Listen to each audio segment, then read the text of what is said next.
objections for the real thing. And I think the principle is perfectly transferable to everywhere that has this election game. So this election that's coming up can be taken as a weather vane of the presidential election in like 2 years. My expectation is a general victory for the Republic creeps, and I figure that the New World Order has already decided that the next president should be a Republicanoid, because the Democratic brand is worn out, which was inevitable. Long ago, there was George Walker Bush, president, and let's see, he won the election by, I think it was 5 votes to 4, which caused a lot of consternation all over the planet, not just locally. Then over the next 8 years, he proceeded to be the piece of scum that anyone who had looked Sure, and then the savior Obama comes in, and then a new savior. But now the Tea Party is being targeted by the Republicans and Democrats. I want to get Dr. Mercola's take on that, but I want yours, showing, just like UKIP or something, they are genuinely, you sound like Nigel Farage, by the way, caller. So you do. So he's been on the show many times.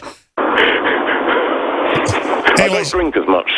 Yeah. Well, go ahead and finish your point. It's just that, can we see a revolution through both parties to reform each party, or what's going to happen? I want to get your brief take on that, caller from England, Frogo, and I want to get our doctor friend's take on it. But who's counting? Well, basically, my position is kick the bums out.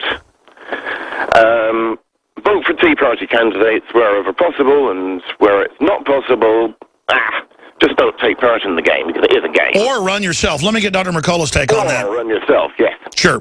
Dr. Mercola, again, I don't lionize the Republicans or the Democrats, but the Democrats have really been on Mach speed right now, using the fact that they could pacify the left to power grab. What do you make of these elections? And they're saying it could be a political realignment. They're saying it could be the biggest landslide ever, is what polls are showing, against Democrats. Yeah, I really don't focus on that too much, because there's so many other areas. The only concentration I do is how it affects the health components, which would be, we've got GMO labeling bills in Oregon and Colorado this year, and there's a strong probability they will be effective. They did pass without in Virginia earlier this year. So we have one state that's already passed the labeling bill, and of course they're being sued by Monsanto and others. So, I think that the direct ballot initiative is a really powerful tool that we're utilizing out west. You can't do it really. Yeah, bring us up to speed on that. Talk about the state of that, because the fact that Monsanto and others would spend tens of millions of dollars per state in some cases so that we don't know that their BT corn is in it. I mean, how outrageous is that a car company wouldn't want their label on the car? I mean, that tells you right there. That is such fraud, in my view. That is such fraud, in my view, that they would lobby so that I couldn't know their stuff is in the food. Yeah, I was the primary donor for the California initiative 2 years ago, and then we've been heavily supporting the Washington and Oregon ones also. But the central issue is that we've lost California and Washington.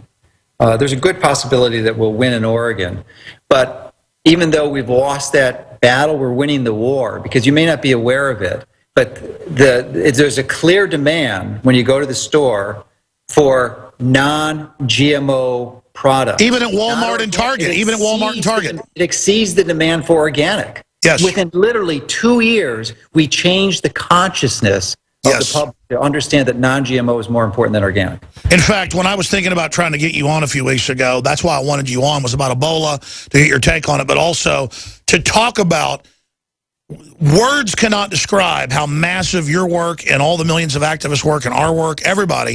This is a big win here, that I go to Target or even a Walmart now, and it's non-GMO, organic, Heinz ketchup. Everything is converting to it, even though a lot of times it isn't pure organic and there's some cheating going on. The fact is, we're winning the hearts and minds. McDonald's is imploding. This that's why I've said I think we're making the sea change, and the fact that I think, I mean, didn't you guys get like $1 million? That happened because of what we did in California. Everyone was so sad that we lost. We narrowly lost just because they've thrown in $100 million to basically buy political ads and lie. It's legal to lie in these things. They outright lie, and they're not arrested for it. So that's how they win. They just flood the media. But if it wasn't for California, you wouldn't see those changes. And that was only 2 years, Alex. So I think there's great hope. We're utilizing the direct ballot initiative, which exists within many states. I think somewhere between 30 and 40 states, and we're utilizing that and making massive victories.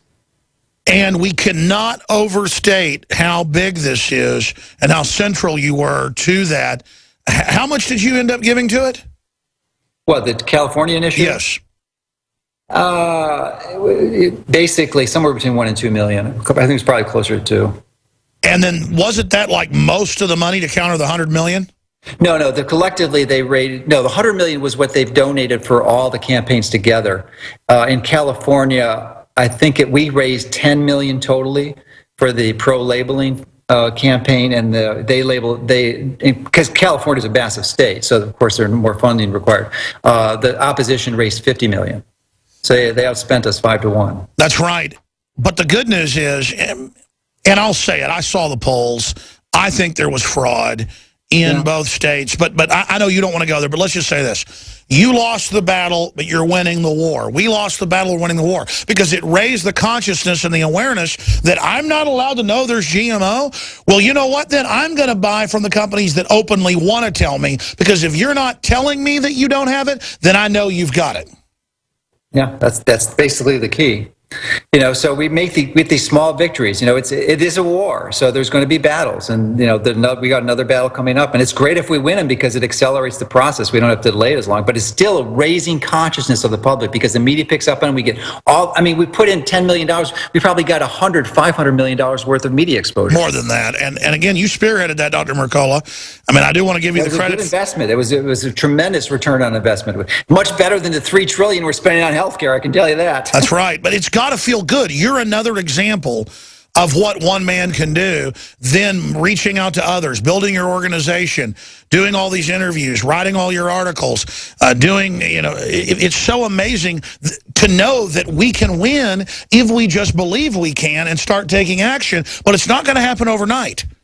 No, and the action has to be concerted and very strategic. We're playing against very clever and sophisticated forces. They know what they're doing, so you just can't go in there willy-nilly. And you need concerted efforts. You need to align with like-minded individuals, but you have to have a strategy at the higher levels. You just can't, and that's where a lot of mistakes are made because people have the good intent, but they don't have a powerful strategy. Fortunately, we've identified some really effective strategists to help us in the campaign. I agree. We're going to let you go here in a few minutes. We're going to go into overdrive and talk to Nick in California listening on KOMY 1340, Jennifer, Jordy, and a few others. But Dr. Mercola, in the few minutes we've got left here, I do see not just an economic collapse coming, but a total collapse in confidence in the political system. Gallup shows a 7% approval rating for Congress. They can have cult of personalities like Obama, but when they don't deliver, they go from icon to scoundrel pretty much overnight, and I see that compacting, accelerating. I don't think the establishment's going to be able to continue on the way they are. What do you see in the future? Well, I see an inevitable collapse. To me, there's no other option, really. But there's no way. To me, it's impossible to predict that. It might not be for 50 years. It might be 2 generations later. It might be 100 years, or it could be next year. I have no idea. But I just know that the trajectory on is not healthy, and there's just they're not going to give up their power. They just aren't until there's a collapse. There's just no way. But we can accelerate that process, and it's going to be good. It's just like an alcoholic. It goes through. Has to hit the gutter before he recovers, and that's what's going to be required here. We have to suffer some severe pain before everyone's willing to make the necessary changes to help the whole process recover. Well, it's like 2 more studies out this week in prestigious journals that it's true. BT GMO corn is making pigs have bleeding intestines, and there's been a double-fold plus increase of kids being brought into emergency rooms with irritable bowel and leaky gut, and they've directly linked it to the BT. Well, no kidding. It kills the bugs that eat it. What do you think it's going to do when it hits us? And what does Bill Gates and Monsanto and all these people think they're going to do once more and more of this comes out? And not just them, all the other GMO companies and people. I just don't know how they think they're going to get away with this. Well, I would not underestimate their resources. I mean, they've got incredible wealth and sophisticated strategies to counter things. So they're going to do just fine. And they're not, so we just have to look at ourselves, basically take control of our own health, not rely on these drugs and medicines, surgeries, just to do simple things, avoid sugar, use intermittent fasting, get plenty of sunshine, safe tanning. These are strategies that we can each and every one. So we change ourselves and pull ourselves out of their system one step at a time. Yes, and lead by example. Show your friends and relatives that you don't have to accept the hook, line, and sinker what the media is telling them, and that there are healthy options that are really inexpensive. Well, I tell you, thank God for you, Dr. Joseph Mercola, Mercola.com. Have a great weekend, a safe All Hallows Eve, and we appreciate you. All right. Well, thanks for having me, Alex. Appreciate you and all you're doing, too. Thank you. Amazing individual right there. And I tell you, he doesn't brag. He has done so much with his team and his supporters. And we know our listeners are his supporters and viewers. He does a lot of media as well. Check it out, Mercola.com. Check us out, Infowars.com. Drudge Report, linked to our article. I never got to it. It's on the right-hand side of Drudge. It's red linked on Infowars.com. CDC to purchase body bags in anticipation of more Ebola deaths. And they just sent 250,000 body bags to Dallas. Federal agency issues services sought notice for PPE supplies. We'll be back in just a minute in Overdrive, Infowars.com/show. You are listening See you this Sunday, to GCN. 4 to 6 p.m. Central on Visit GCN. GCNlive.com today. GCNlive.com today.